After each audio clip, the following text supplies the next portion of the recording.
championship match. The hooting and hollering for Mark McDowell will begin early on in the title match. Meanwhile, Dave Wodka, with his first ever shot on national television, could use a break. Doesn't get it, leaves the baby split. Well, at least he hit the headband. Did you the first time? Yeah, I got a strike. I started on the left lane like he did, and I got a strike my first ball. I can still remember this huge crowd in Edison, New Jersey, 112 lane center. Oh, yeah, that was the biggest bowling center in the United States at one time. And they all cheered, and I got scared to death. Of course, you probably washed out on the next shot, right? Hard and straight, took the 3 out, and just what you don't want to happen, an open frame in the first frame. Well, Ferraro's had the 7-10 made at him, but everything else in this streak, he's not counting anything yet. Gets a break on his opening shot, kind of rumbles the rack a little bit, and when we had a chance to talk to Dave prior to the telecast, he's a little tired of discussing the streak. Yes, I think he is. You know, he's basically, you don't want to get that reputation then. I mean, suddenly it's not Dave Ferraro, who's the Firestone Tournament champion, 5-time winner, making over 100,000. It's Dave Ferraro, who's lost 9 in a row.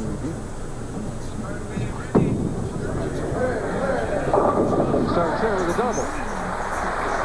And that's exactly the way you want to open up a championship round game. Loose, get a couple of light hits, and get the arm swing free. Well, I can remember my first telecast. I bowled against a seasoned veteran in Nelson Burton Jr. I shot 160. He opened up with the first 6. So, well, he obviously knew he had a patsy. Right. Well, that's what everybody thought. David really acquitted himself beautifully last night. Bounces back, throws a key strike. He's got to do something here early on, or Ferraro will put him away early. Well, you just never know. A kid that has this kind of free swing and snap release, he can shoot 250 or 150. 5-step player. Knees slightly bent all the way back at the end of the approach, or almost to the end. Pushes it out. High back swing and really whacks on it at the end. He just saws it right off at the foul line, looking for a double and trying to climb back into the mat. And the crowd oohs and ahs, and David will have to settle for a solid 10. He threw them really well.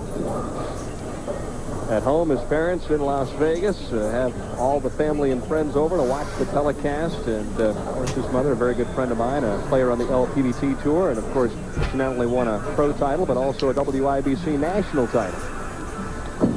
At the 10 pin. No trouble. Just trying to remain calm there, Kathy. Don't worry. David's got everything under control, at least for the time being. David, though. Yeah, that's true. Good point. Ferraro leading by 21 in the early stages of our opening match. Trying to extend the lead, and he cut that one short, and it's a Durbin with the 4 and the 7 added. Oh, 4 when you hit the head pin. That's never used to happen then. You can see the speed was just a lot less on that shot. The difference in earnings between 1990 and 1991, that's because there's no victories here. Last year he had a Tournament of Champions victory. A half dozen to shoot at, and he ends up with 8 out.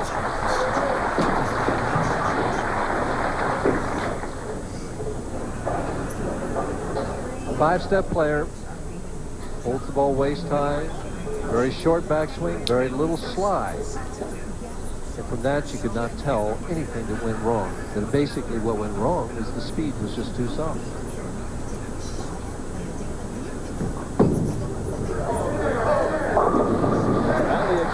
Was back, and so was the reaction as Ferraro strikes in the 4th, but now he leads by just 1 pin.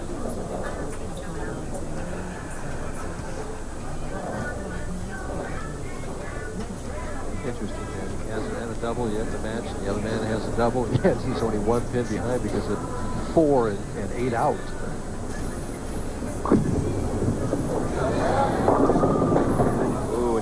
Dave set that one short, and he now has also paid the price. It's obvious, Mike, if you cut it off or don't throw it with the speed or velocity, it's going through the nose. But there's an added problem. If you get it too wide, it comes in too late. We could see a 2-8-10 yet tonight, too. The lanes are just really a professional condition here. They're not easy, yet they're still scoreable if you make quality shots. That has a chance. You can't draw it up any better, so the youngster from Las Vegas comes up big with the conversion. And, of course, last night he had a big victory in the position round just to get to this position. Last night he made the 2.810. Get a good look at him there. Yeah, there was a lot of luck involved in that game, but you got to have the breaks to get to the show, so I'll take it. To go along with converting the 2.810, he also had 3 Brooklyn strikes in that 258 game. So a lot of things went right for Dave Wodka to make the telecast, and now he's trying to make the most of the situation. Well, that doesn't make him a bad guy because things went right for him. I mean, I can still remember Billy Hardwick, one of his first victories. The 4 barely toppled into the 5, you know, and he wound up beating, I think, a guy named Roger Helly. Ferraro still ahead in the match, working on a strike, and that's trouble. So now the right-hand lane has presented a serious problem in terms of adjustment. And Dave Ferraro probably adjusted off of that split, moved left, gave it room, doesn't come back. We talked about that. He had trouble with this lane in practice. Right now he needs to convert this to stay ahead. Oh, tried to bounce it off the head pin over into the 610 away. I do not recommend his shooting. That's fair. Wound up getting 7 out, and he's shooting a 170 game with a double, no spares. 3 strikes out of 5 frames. And here he is in that same familiar position, trailing to a kid who's never bowled on television before. If there is a positive side, the left-hand lane has been strikeable.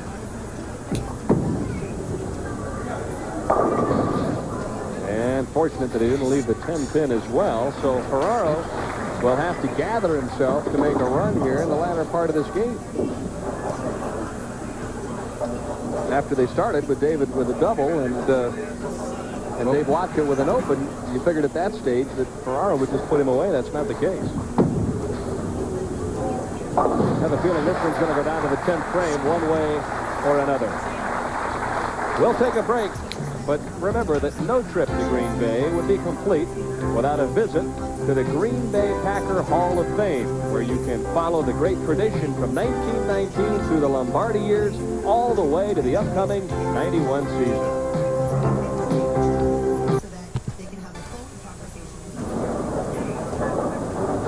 Big donut you see there in the 6th was the worst break of the week for Dave Wodka. Threw a pretty nice shot, left the pocket 7-10, but then came back with a strike in the 7th. They were both good shots, Tim. Just a bad break to leave that pocket 7-10. And Ferraro figures it out on lane 16.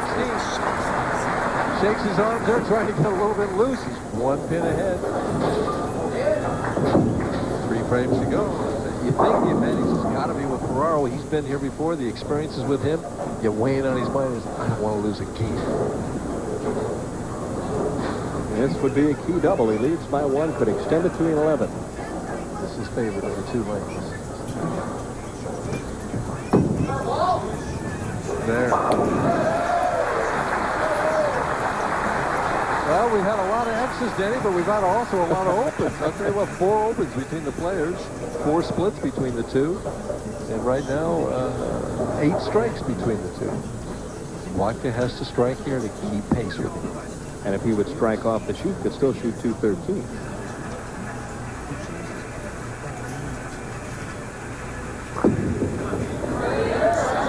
Really got out of that ball clean. A beautiful shot. So the youngster comes back with a double and tightens up the match. And you could just see him. He's getting into this a little bit more. You know, he's like, hey, this ball on television's fun. Told me he was going to go out and enjoy himself, win, lose, or draw. It was something that he'd always dreamed about doing, and he said, hey, Dan, I'm going to go out and do the best I can and see what happens at the end of 10 frames. And I'll tell you what, you know, there's 30-some pins that cost him that split in 7th frame. This is for the lead in the foundation 9th frame. Right there, nope. Snapped at the end and left with 3, 6, 9, 10. In watching him last night, Mike, especially under pressure, I noticed that there is one thing that he's guilty of, and he'll have a tendency to set the ball a little bit short, raise up on it, and his mistake is normally left, which is what we saw there. Now he's got a tough spare. He needs to make this to stay in the match. Very little time.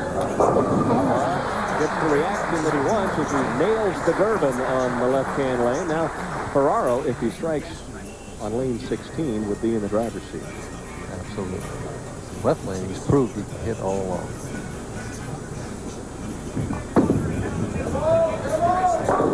Oh, nice kick out of the 10. And I think the streak is going to end right here, Denny. 15 ahead. Right now, he basically just needs a good count and a mark in that 10th frame. He's going to win the match. The best that Dave Wodka can get is 189. And plus now he's on the lane that he likes the most. He's hit the pocket with every shot on lane 15. A deep breath, a little extra time. Doesn't want to let this one slip away.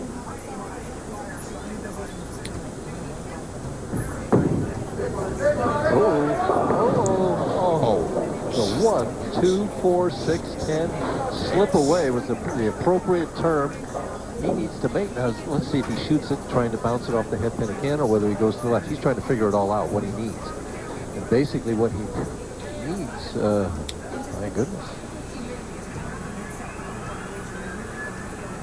He gets 8 out, that's what, 167, 175?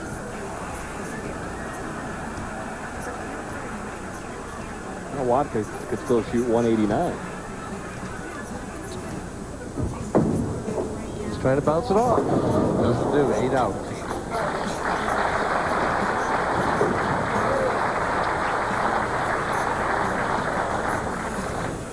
Watch it. He's aiming right around the 5th or the 6th board.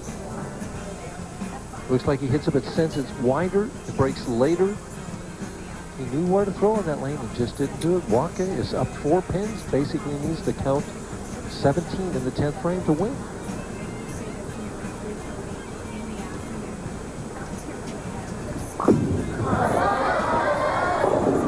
Ooh, 17. There's 7 of it right there. The 2, 4, 8. Roy David's a little bit nervous. Both Davids are nervous at this point. Wodka checks the score, and Dave Ferraro, if he does not come up a winner in this one, we'll remember this one a long time. Probably a tough stretch for him. I'll be interested to see if this kid throws a hook at this ball or throws it straight at the 248. I'll go for straight.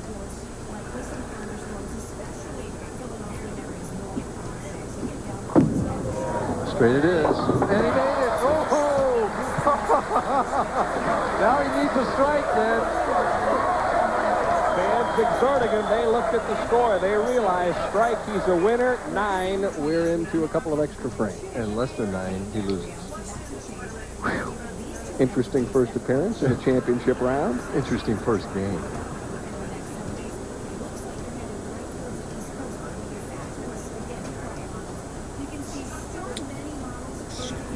Will it strike? Yes.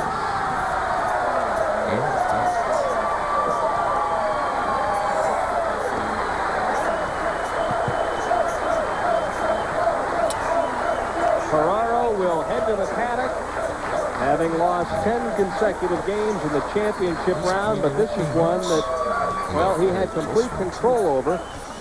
Meanwhile, on the other side of the coin,